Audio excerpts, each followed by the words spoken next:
हार्दिक आपका हृदय से स्वागत करता है। आज हम एक माँ और बेटे के बीच हुई एक बहुत ही आम लेकिन उतनी ही गहरी बातचीत को सुनेंगे और समझेंगे। तो चलिए बिना किसी देरी के इस दिल को छू लेने वाली बातचीत की दुनिया में चलते हैं। कहानी की शुरुआत होती है एक माँ की पारखी नज़र से। वो फोन पर अपने बेटे की आवाज़ सुनते ही समझ जाती है कि कुछ तो गड़बड़ है। बेटा चाहे कितनी भी कोशिश कर ले, पर माँ से अपनी उदासी कहाँ छिपा पाता है भला। तो इस बातचीत का जो पहला पड़ाव है वो है एक माँ की चिंता। वो जानती है कि बेटा परेशान है और बस वो उसकी वजह जानना चाहती है। बेटा पहले तो टालने की कोशिश करता है, कहता है अरे कुछ नहीं माँ, बस काम से थक गया हूँ इसलिए आवाज़ ऐसी लग रही है। अक्सर हम सब यही तो करते हैं, है ना? अपनी असली परेशानी को थकान का नाम दे देते हैं।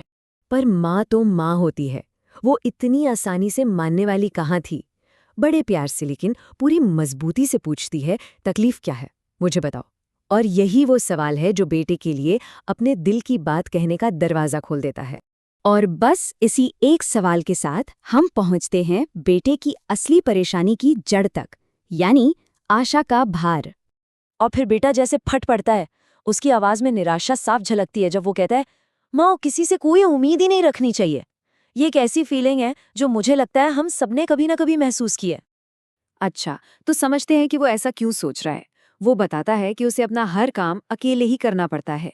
जब भी वो किसी पर उम्मीद लगाकर बैठता है तो हाथ कुछ नहीं लगता सिवाय निराशा के। तो देखिए, बात सिर्फ उम्मीद टूटने की नहीं है। बात इससे कहीं ज्यादा गहरी है।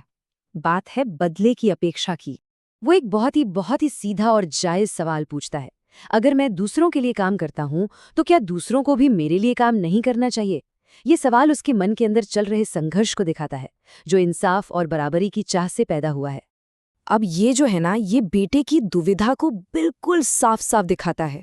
एक तरफ उसका दिल कहता है कि भाई नेकी का बदला नेकी से मिलना चाहिए, लेकिन दूसरी तरफ असल जिंदगी का तजुर्बा उसे बार बार कुछ और ही सिखा रहा है। और इसी कश्मकश में वो खुद को एकदम अकेला महसूस करने लगता है। उसका ये सवाल, तो क्या मुझे बस ऐसे ही अकेले अकेले काम करते रहना है, असल में उसकी लाचारी और भविष्य को लेकर उसकी चिंता को जाहिर करता है। और बस यहीं पर ये पूरी बातचीत एक ऐसा मोड़ लेती है जहां माँ उसे एक बिल्कुल नया नजरिया देती है। एक ऐसा नजरिया जिसमें छिपा है कभी न हारने वाले सुख का रहस्य।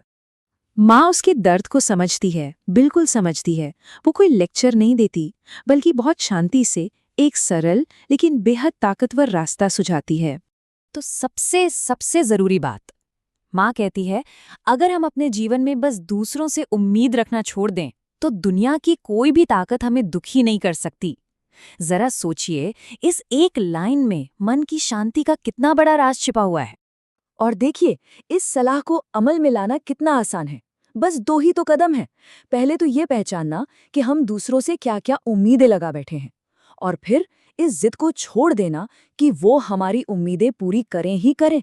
मतलब अपनी खुशी का रिमोट कंट्रोल वापस अपने हाथ में ले लेना। तो ये बातचीत हमें एक बहुत ही गहरे सवाल पर लाकर छोड़ देती है। क्या वाकई हमारी खुशी की चाबी सिर्फ और सिर्फ हमारे अपने पास होती है?